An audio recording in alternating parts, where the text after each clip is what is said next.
To begin in the spirit of healing and education, History Colorado acknowledges the 48 contemporary tribes with historic ties to the state of Colorado.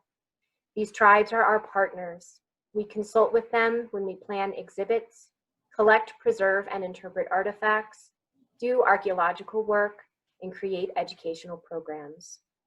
We recognize these Indigenous peoples as the original inhabitants of this land. So now, I would like to introduce today's InSights and InPerson's connection host, Anna Mascorella, who will then introduce Dana Crawford before they start their conversation for today's program. Anna Mascorella is the Temple Buell Curator of Architecture at History Colorado. She has a PhD in the history of architecture and urban development from Cornell University. In her position at History Colorado, which she has held since 2018, Anna is working to expand our architectural holdings by collecting materials from the mid-20th century to the present. She is currently curating Building Denver, an exhibit on Denver's architectural and urban development, which is slated to open at the History Colorado Center in May 2020. And now, Anna, I turn it over to you. Thank you, Tamar. It is my great honor to introduce legendary preservationist Dana Crawford. Over the past 60 years, Dana has spearheaded the revitalization of Colorado's forgotten main streets. Beginning with Larimer Square in the 1960s, Dana has since redeveloped more than 1 million square feet of historic property in the city of Denver, including the Crawford Hotel, the Edbrooke Lofts, and 2 phases of the Flour Mill Lofts project, among others. In 2014, she received the Urban Land Institute's Legacy Award for initiating Denver Union Station's $54 million revitalization, which includes the 112-room Crawford Hotel, 7 prominent locally owned shops, restaurants, and 5 shops. The ULI Legacy Award also acknowledges Dana's decades of development, which have redefined Denver.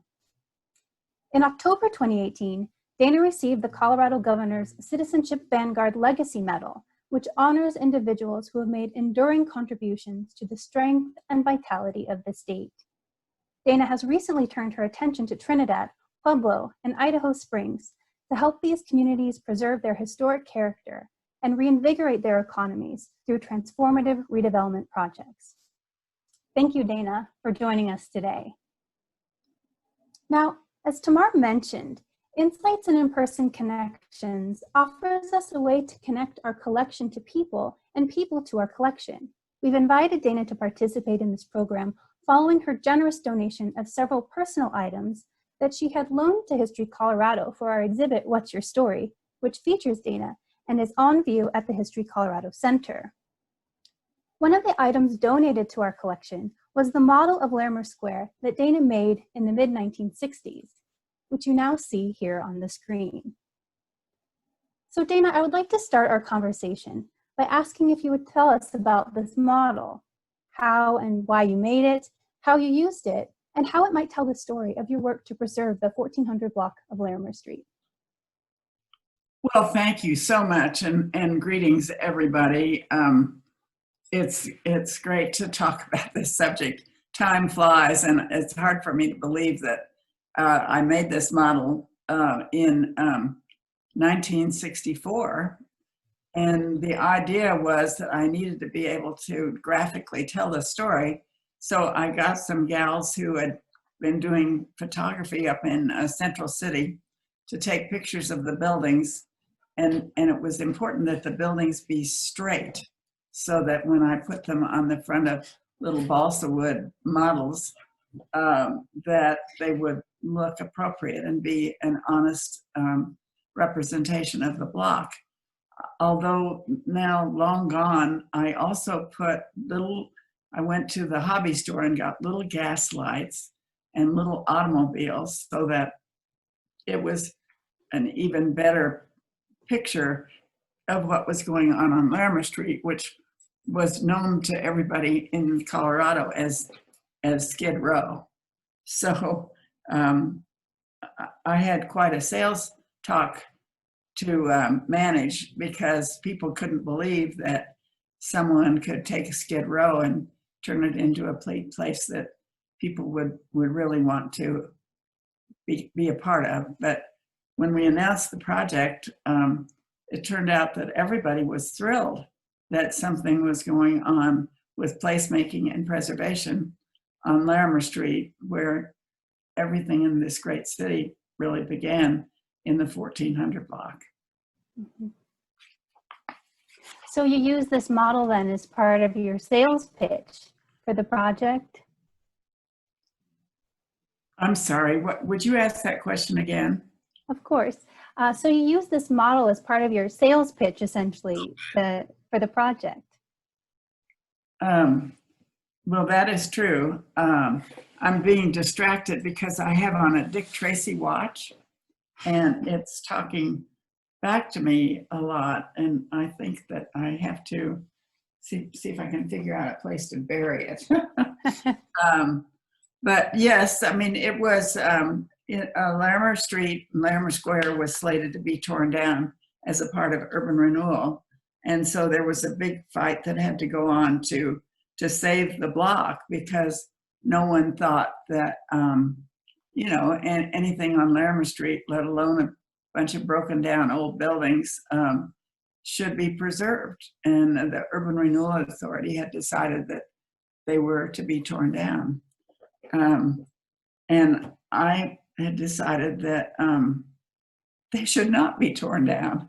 So it was quite a conversation. And fortunately, you know, the people of Colorado are really the ones that have made Larimer Square possible. And through the years, it has been through several iterations and chapters. And people say, well, when was it finished? It will never be finished, because it's part of the ongoing story of Denver. Mm-hmm. Now, Dana, you're spearheading the Larimer Square project at a time when women weren't allowed to take out a business loan from a bank without a male cosigner. What challenges and opportunities did you face in the early years of your preservation career, and what first drew you to preservation? Well, actually, that's a very long story, but I never have really been very swept away with the discussions about gender, because I grew up in Kansas and right in the middle of the United States, and I just always thought of myself as a person, and I was educated. I was brought up and educated to be thoughtful and not concentrate on. I guess there was an era there where we were very paying a lot of attention to gender, but I just didn't get into that. But I know a lot of other people were, and I got many questions about it. And it's just a subject that I'm not particularly interested in, but I am interested in the question that is very frequently asked, and that is, how did I get interested in historic preservation? And I had spent a year in graduate school in Boston and Cambridge, Massachusetts, where there is a tremendous amount of attention and recognition and pride in the historic buildings, and they were also often very representative of some of the top new fashions and trends and restaurants, etc. So I had a vision and an inspiration from that year that I spent in Boston. And also I grew up in a family that Dana is my name, but my mother's given name was Dana. Her last name was Dana, and the Dana family was very involved with they got to this country in the 1600s, and they helped fight the Revolutionary War, and they went out to Ohio and pioneered out there. And I went to the Dana farm every summer when I was growing up, and I think all of a sudden it was just part of the DNA.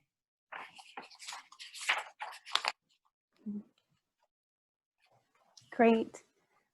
Now, Dana, your projects in Denver have shaped the city's built environment and our experience of it in countless ways, from Larimer Square and the Oxford Hotel to the Flour Mill Lofts and the transformation of Denver Union Station. So we'd like to know, what's been the most meaningful aspect of these projects to you? Let's start with Larimer Square. Well, I didn't realize when we began the idea of Larimer Square that it would be so influential on a national basis, because it just seemed like a logical thing for me to do, and it was so difficult to do.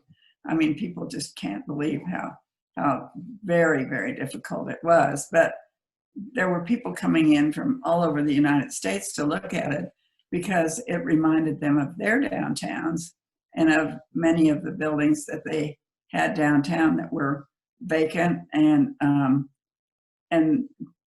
across the United States, people were wanting to renovate their downtowns and make them vital again, clean and safe and vital. It just, from a preservation perspective, we also didn't approach it in a manner that it isn't a restoration. Williamsburg is a restoration, and tremendous amount of money invested in projects like Williamsburg, but you can't do a Larimer Square and survive financially and make it work on a 20th and 21st century basis without being more relaxed about how you go about it and more practical. So, you know, it just turned out that people were fascinated, and then they went home and worked on their towns, and often I got to go help them as a consultant, and that was a really fabulous way to get to know America better than any other way that I could possibly have done it. Mm-hmm. So Larimer Square is really that launch pad in that way.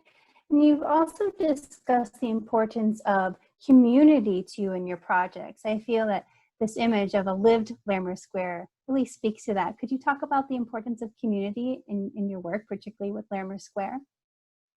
Well, I think community in our country often represents cooperation.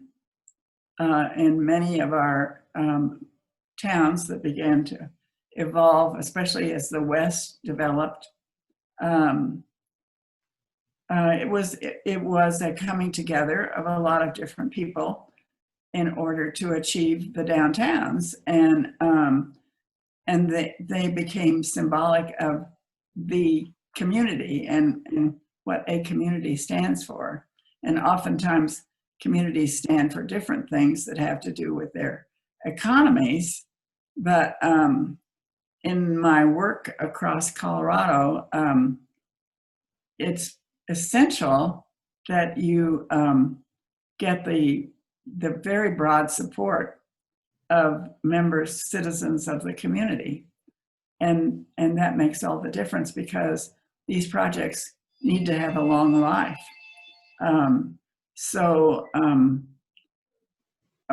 Community is just, you know, part of placemaking, and placemaking and historic preservation just march hand in hand, arm in arm down our historic streets. And they bring people that have moved here or moved to a town over a long period of time to share in the pride of the history of their community. Great. Now, another of your key Denver projects was, of course, the Oxford Hotel. What's the most meaningful aspect of this project to you? Well, the Oxford Hotel is the oldest hotel in Denver, preceding the Brown Palace by a year, and designed by the same architect, Frank Edbrooke. And it's a really fantastic example of architecture, and architecture is one of those aspects of living in a city that I'm I'm very attracted to. And so the Oxford had been a hotel from the beginning, and it went through a period of time when people wanted to turn it into an office building, which didn't seem appropriate. So I was asked to get involved with the Oxford Hotel in 1980 by the original person who had purchased the Oxford Hotel, who was needing help.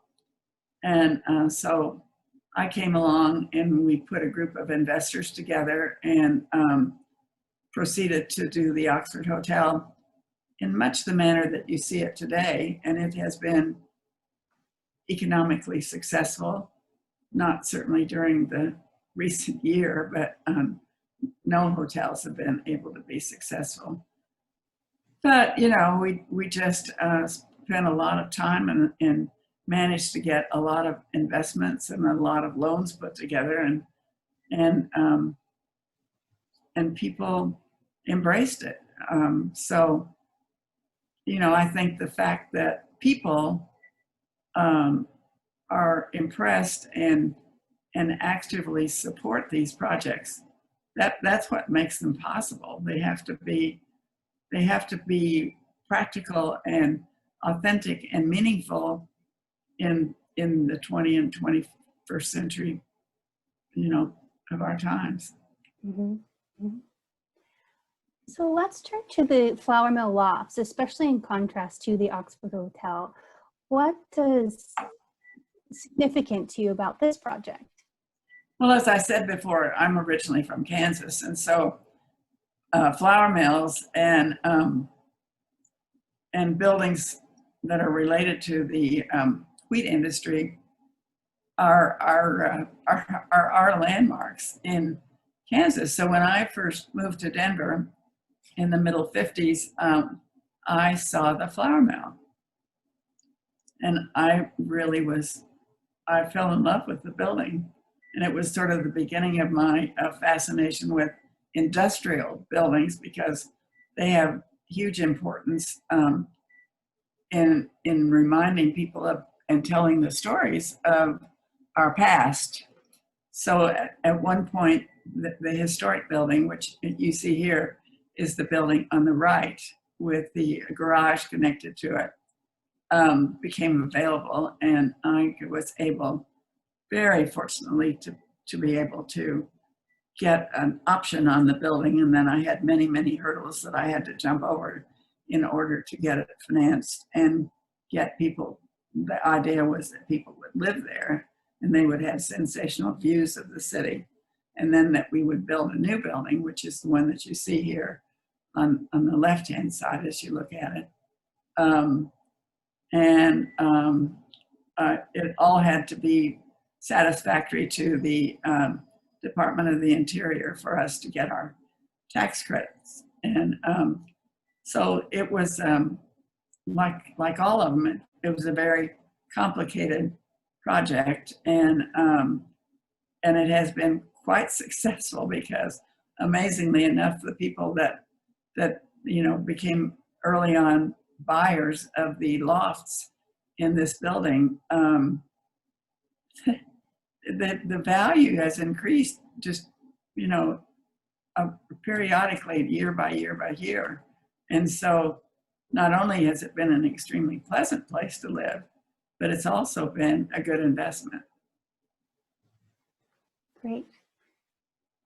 And of course, Flour Mill Lofts is very close to Denver Union Station. So this is obviously one of the most transformative projects in Denver. We're looking, of course, at a historic image of Union Station, but could you talk to us a bit about this project?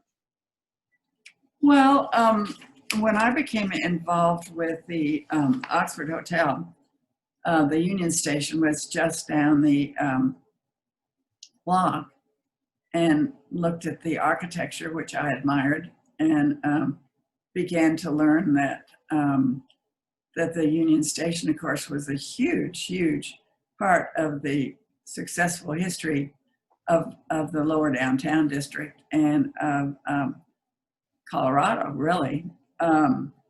So I I believed that it could be renovated and be very transformative in the neighborhood. I had no idea how successful it would be, but there was a competition that went on that there were two candidates for the renovation, and I had a group of wonderful type A fellows as partners, and we went to the meetings of the Regional Transportation District.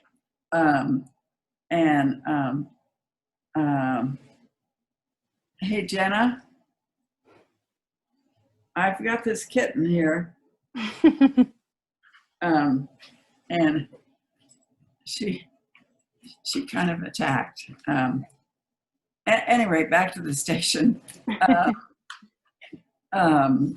Ultimately, in right before Christmas, now I can't even think of exactly the year, but this particular part of the Union Station was built, and that it was the third version of the Great Hall, was built in 1914. And so our group was able to win the competition and work on work, and our landlord was and still is the Regional Transportation District. And no longer did people talk about tearing the building down. And when you look at how successful and vital and transformative it is today, it's hard to believe that anybody really wanted to tear it down. But the word at many of the meetings that I attended was that absolutely no one would ever move into that dumpy old building. Well, you know, that's the sort of the story of historic preservation and placemaking.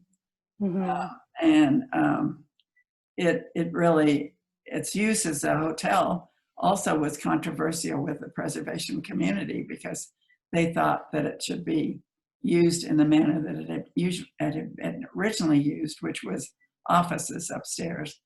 But the fact that it's a hotel and that we were able to do it means that it has it's a different community every day.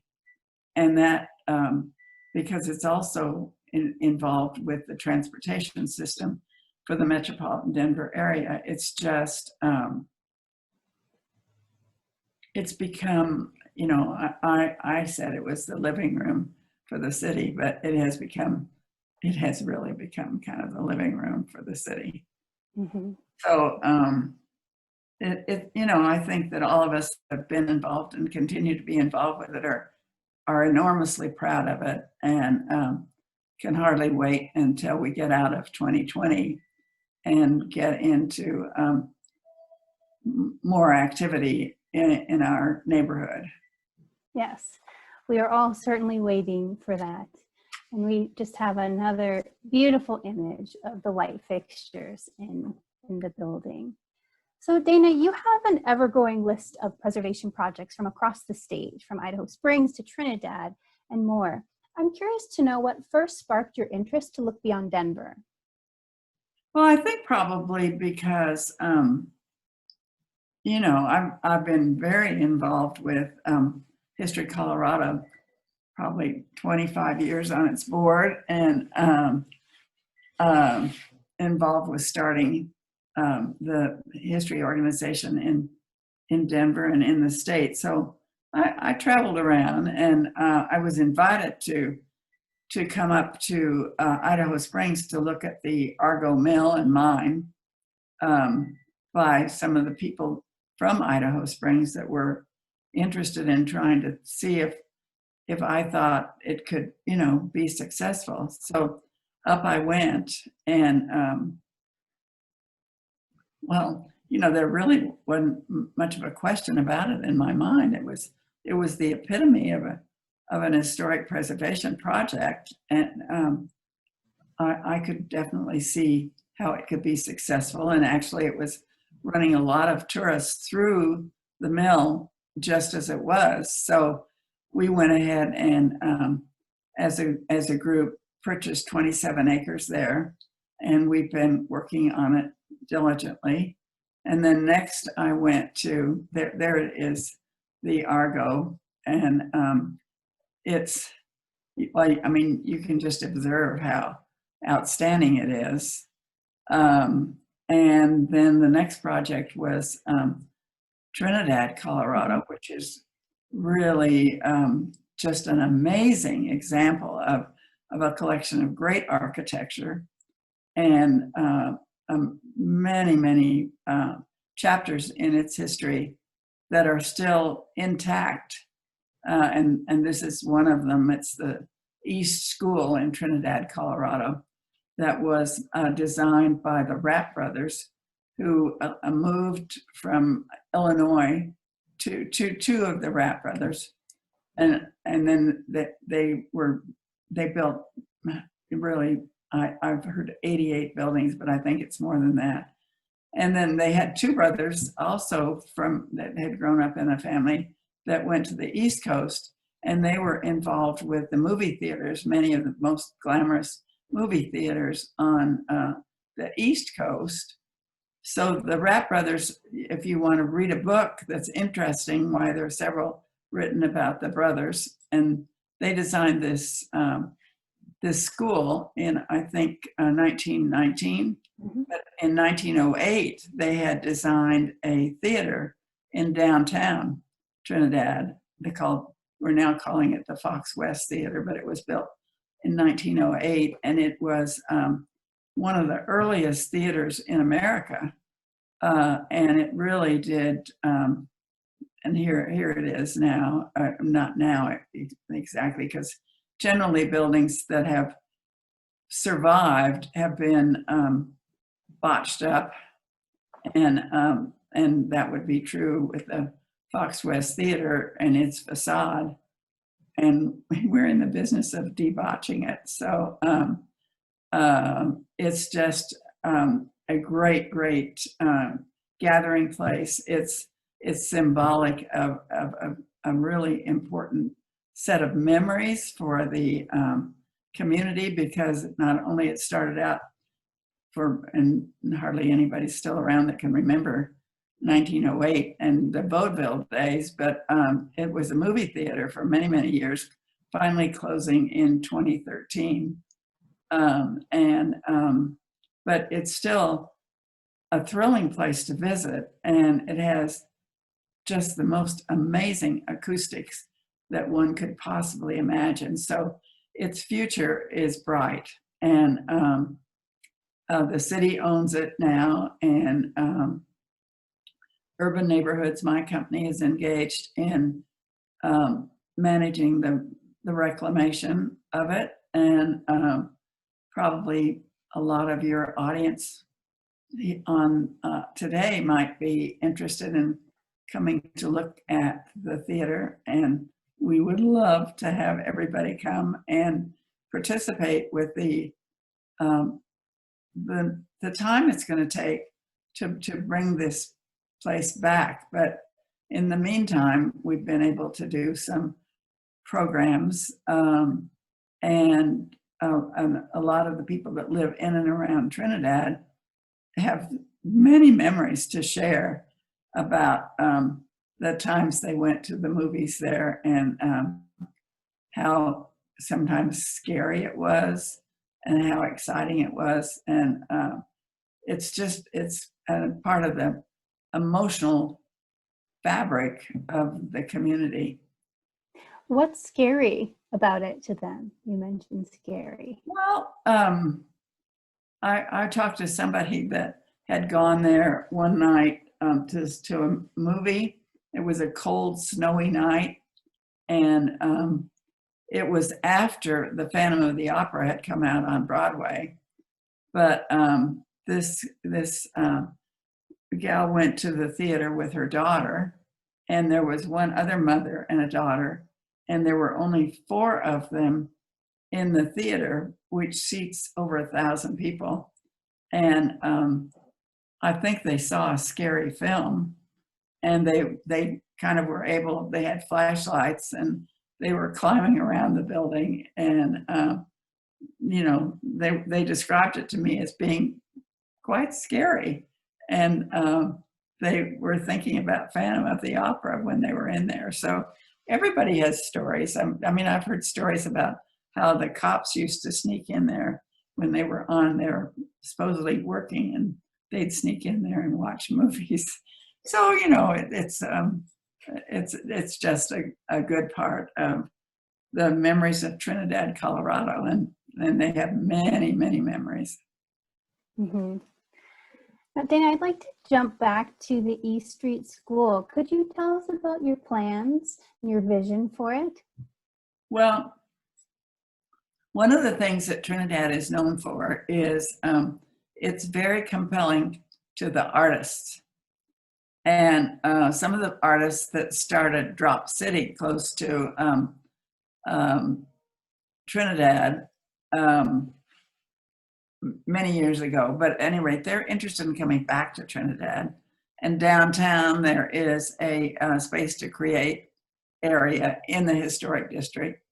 So there's going to be a lot of emphasis on the arts.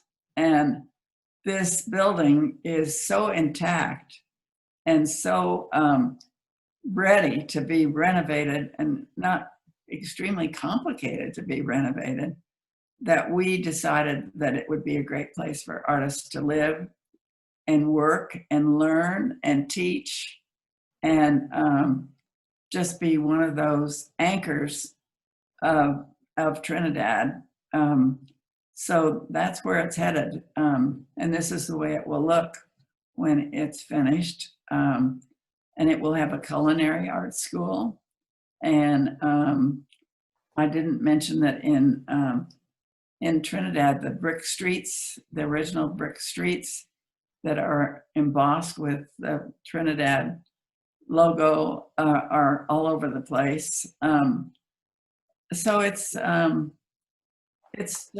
leader in the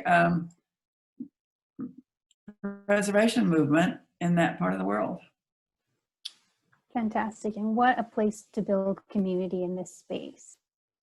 Now, Dana, I'd like to go back to the Idaho Springs project, because you've mentioned that, well, you think that your plans for Idaho Springs could be bigger than Denver Union Station. So I'm curious if you could talk a little bit more about your vision for this project. Well, 27 acres on the side of a mountain sort of is challenging. But there is space in the historic building as it steps its way down the hill to recreate a part of what is so important in the mining industry to the evolution of Colorado and its success. So, and the city of Idaho Springs owns about 500 acres at the top of this mountain.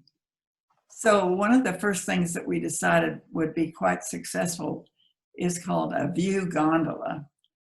In other words, we think about gondolas being in ski areas, but this one that we're designing is takes people up to the top of the hill and gives them a view of the whole Front Range, and will be, according to our feasibility studies, a very big part of the economics of claiming this 27-acre area and bringing a new vitality to Idaho Springs, which is so close to Denver.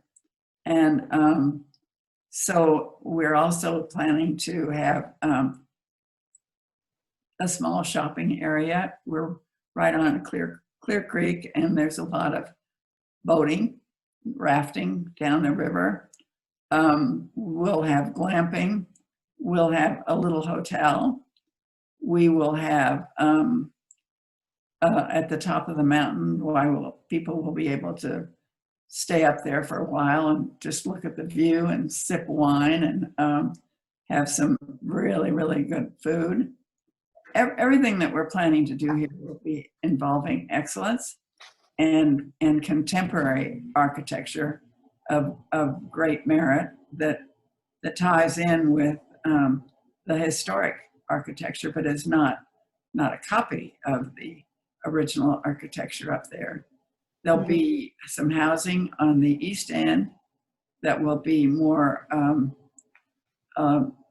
inspired by the Italian hill towns. And on the west side, we'll have a group of affordable properties because there's so many people that work in the mountains in the ski industry and they have no place to live.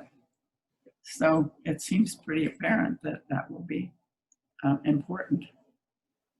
Certainly. And again, like the Trinidad project is really just building and supporting that local community as you're transforming it and looking to the future. Absolutely. That says it. That really says it all. Well, thinking about the future, Dana, in your 1975 oral history interview you did with History Colorado, you discussed the energy crisis of the time and argued that the crisis would bring density back to cities, offering that if we could get back on our feet and back on public transportation, that cities would survive. And cities certainly survived the energy crisis of that time. Do you have any thoughts on the future of cities today, given today's crises, namely COVID? Well, I think that in the placemaking movement, we are thinking a lot about streets and sidewalks and how important they are to the comfortable functioning of a town. Mm-hmm. And they have been taken over by the automobile in every way. But as we look at climate change and we look at changing our sources of energy, streets will become less important and sidewalks will become more important because walkability is just part of the functioning of a great downtown. And certainly in Denver, Colorado, we have a great downtown, but we've been choked out by the automobile. So, I mean, things are just going to change, and everybody, I think, has a hard time with change until they kind of begin to understand how it works. And then if you can get a consensus of your community, I mean, just watch out. I mean, really wonderful things can happen, and it doesn't mean that everything gets turned into a Disneyland sort of thing. Authenticity is extremely important in our communities. And we have electric cars coming. We have a lot of different ways to get power. So, I think that some people get very depressed about the future, but I'm not one of them. I think that that the future is very much supported by, they say back to the future, but very much supported by the things that History Colorado and Colorado Preservation Inc. and many of our organizations share in the responsibility, and a lot of people are making contributions to all of these organizations that are definitely reminding us that we do have a future, and that it is really relying to some extent on the inspiration of our past. Mm-hmm. Well, thank you, Dana, for offering us some optimism as we close 2020. I just have two questions I'd love to ask you before we open it up to our audience. The first one is, what has been the most important achievement in your career? Well, people often ask that question, and I think people aren't as aware as I'd like to have them be that John Crawford and I have been the parents of 4 really wonderful sons, and So while all of this has been going on, my family has been very patient and understanding and participatory with a lot of these exciting projects. So I guess I would say that my family is the most important thing. And I think other people that are parents would understand that. Mhm. Thank you for sharing that with us. So lastly, it's been said that you have always insisted on wearing comfortable shoes. Now, one of the items you loaned and ultimately donated to History Colorado was just that, a pair of your sneakers. Could you speak to their significance and tell us why wearing comfortable shoes is important to you? Well, people often say, what are the most important aspects of preservation and placemaking? And I generally answer comfortable shoes and a sense of humor. You know, I just don't think people's brains work well in, you know, high-heeled shoes. And so I just, because I was always having to move around pretty fast, I found that comfortable shoes were essential. So that was the reason that I gave a pair of my very comfortable shoes to History Colorado, to that particular show, which was a great show. And now I guess it's part of the permanent history there, which is amusing. Yes, your shoes are part of History Colorado's permanent collection now. Right. I like it. Well, thank you so much, Dana. With that, let's turn to questions from our audience. So I'll turn it to Tamar to moderate. Wonderful. Thank you, Dana, so much. And thank you, Anna, for such a great interview. So what I've done, folks, is I have taken the questions and impressions, comments you've put in the chat, and I've organized them per slide. So I am going to do one question per slide, which of course is one question per location, and then kind of double back, or if more questions come into the chat, I'll try to intersperse those as well. So that's how I'm going to do it. I apologize ahead of time if I don't ask your question. We will always endeavor to try to get it answered off screen as well. So actually starting with the Larimer Street discussion, I will, Sally. So the Larimer Street, yes, exactly, Anna, that'd be great. Dana, what did you find so redemptive about this location that the Urban Renewal Authority did not? Well, first of all, urban renewal authorities transpired in this country following the Great Depression, the Second World War, and cities that were broke.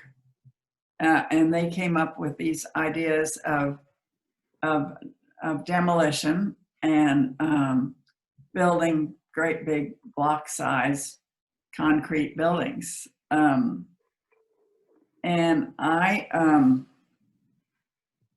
as an admirer of great architecture, didn't find myself enchanted with what was happening across the country. I understood the economic pressures, but, and then as I said earlier, I was so inspired by the experience in Boston that I had been driving around and looking for this particular block.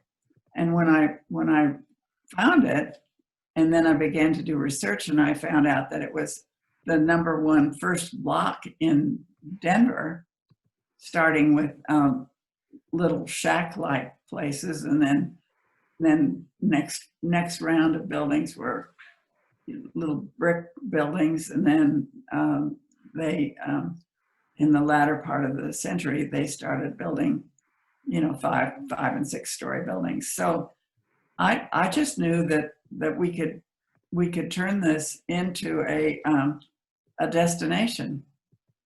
and that's what it's really all about, is the buildings have to tell a story, and the people who develop them have to know how to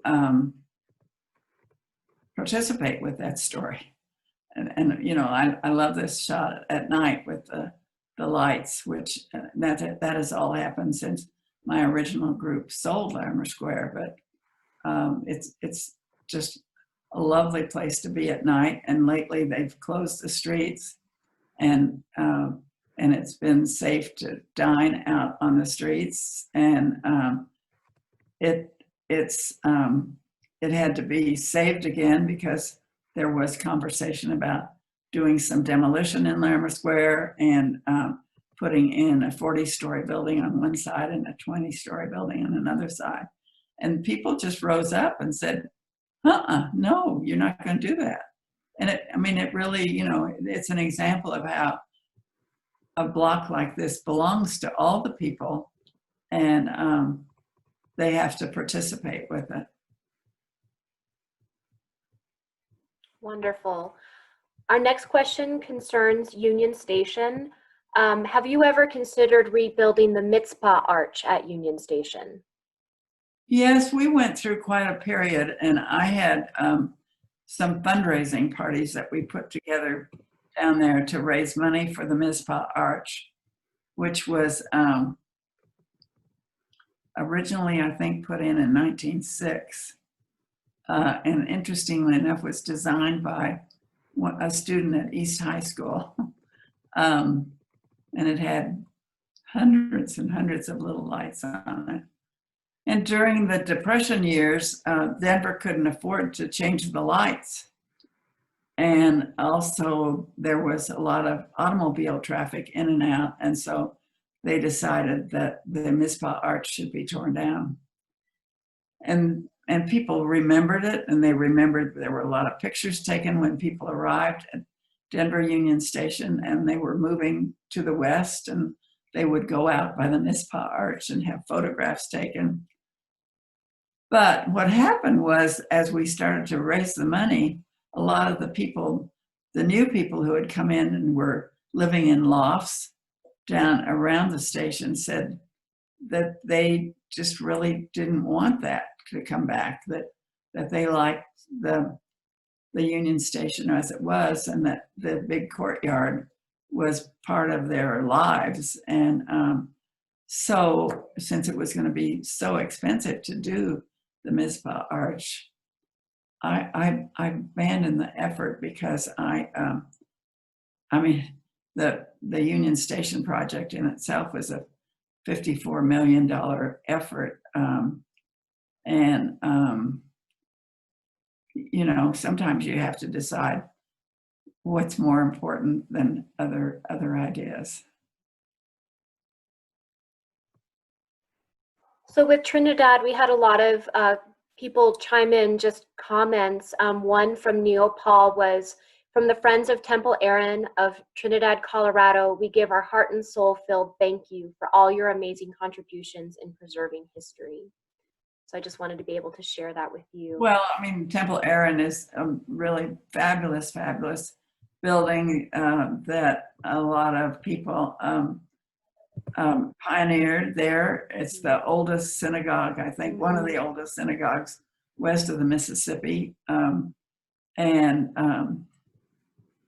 You know, a lot of really wonderful people. Once again, it's all about the people are coming together to save that building. And the latest news is there that they have a rabbi that will help them celebrate their important holidays, and more people will be able to use the fabulous, fabulous building that is Temple Aaron.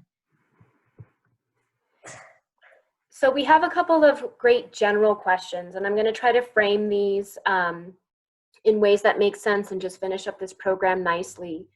But I do like this question about, Dana, how do you see opportunity zones playing out in this COVID environment? And do you have any new thoughts on social equity and placemaking given the times that we live in? Well, two very big and important questions. Opportunity zones. The East School, which we've been looking at, is in an opportunity zone. And it has a lot of requirements that often can be met, and it involves some financial incentives, which are very attractive. And most of these buildings also are eligible for tax credits with the federal with the federal government and with the state. A lot of them can be worked into affordable housing. So there are more tax credits, and you can stack all these tax credits, and it really makes it sometimes just possible to renovate these buildings, because they have to earn their way. And when I look at a preservation project, that's what the first thing I look at is, can this building, can this complex maintain itself over, a long period of time.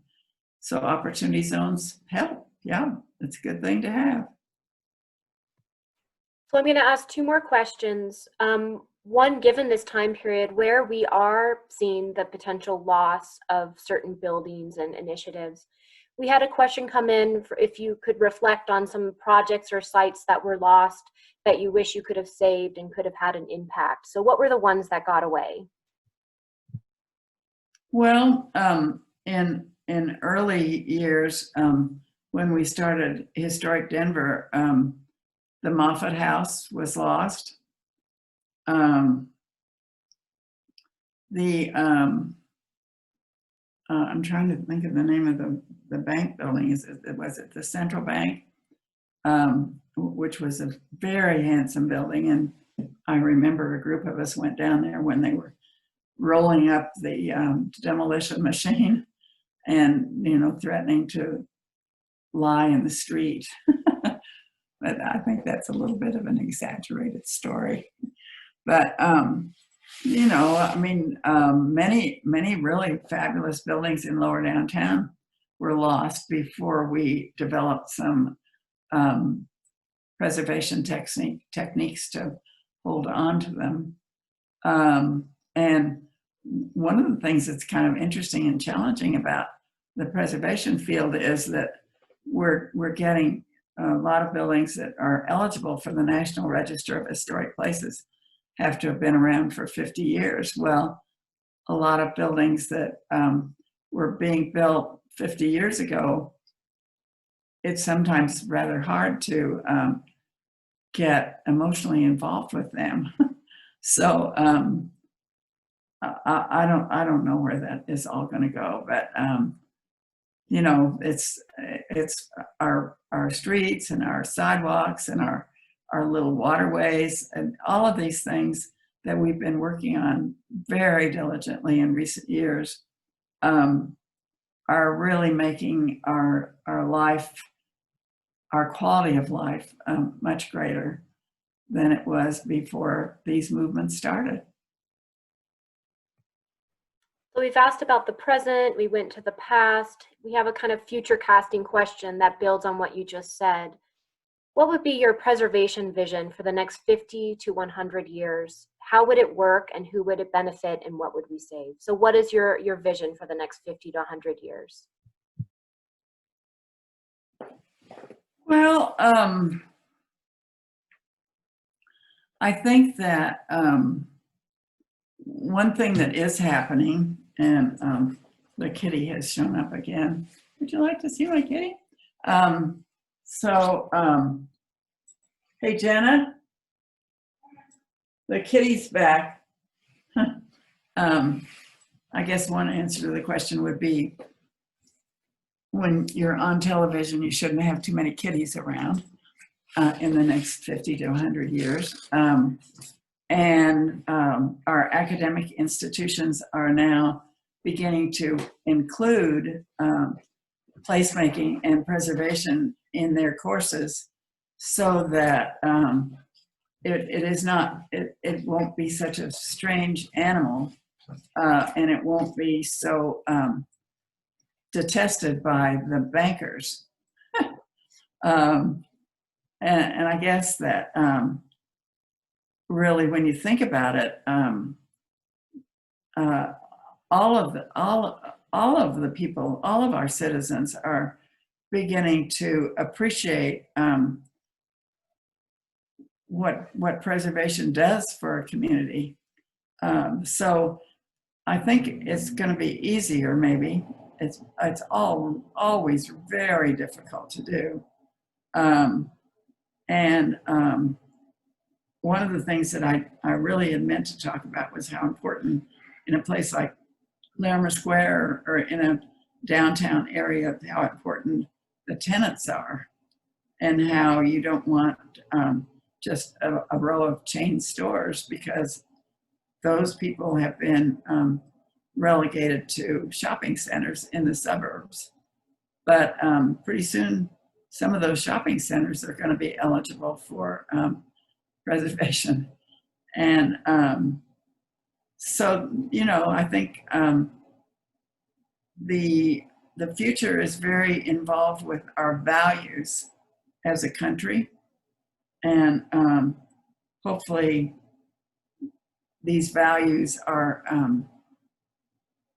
going to be more respected and beloved, along with a recognition that having a beautiful place to sit on the sidewalk and watch the world go by and admire some of the architecture and drink some wonderful wine is high priority.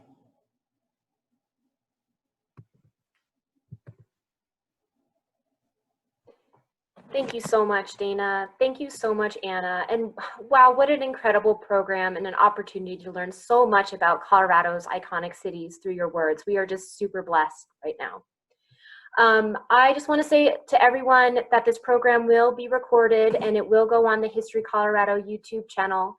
So please do check back there, and we'll let you know when it's posted. I also want to say that there are so many ways to stay engaged with History Colorado's collection as 2020 comes to an end. Special to the holiday season, you can stay connected to the collection, not only through the Research Center, as I mentioned previously, but by shopping our collections-inspired merchandise. We can be found on Etsy, as well as our website storefront, and I'll provide you that link in the email. How did we do? Always after you log off from these programs, there will be a survey. Please take 5 minutes to let us know. We definitely really appreciate and listen to what you're sharing with us, and that will be especially helpful as we move into our new program series in 2021. All of our 2020 programs have been offered free with donation, and it's so wonderful after programs to get those donation notifications in our emails. So if I haven't thanked you already enough, thank you to everyone who has donated. And if donating resonates for today's program, we very much welcome it. That being said, I just want to thank Anna and Dana again and again, particularly Dana, for being here. This was wonderful. And we just wish everybody to take care and be well, and we will see you into the new year. Thank you.